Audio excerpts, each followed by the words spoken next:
রহিম আসসালামু আলাইকুম ভাই। আমি একজন অসুস্থ মানুষ। আমি বিগত 4 বছর ধরে মেরুদণ্ডের সমস্যার কারণে আমি ভুগতেছি।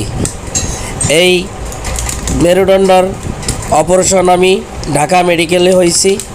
ঢাকা মেডিকেলে ছাড়পত্র সহকারে আমার অপারেশনের পরে মেরুদণ্ডে ইনফেকশন হয়েছে।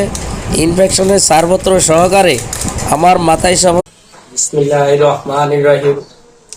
আসসালামু আলাইকুম ভাই। আমি অনেক কষ্টে দিন কাটাইতেছি। আমি বিগত 4 বছর ধরে মেরুদণ্ডের ব্যথায় ভুগতেছি। আমি 2023 সালে ঢাকা মেডিকেল ভর্তি হয়ে মেরুদণ্ড অপারেশন করেছি।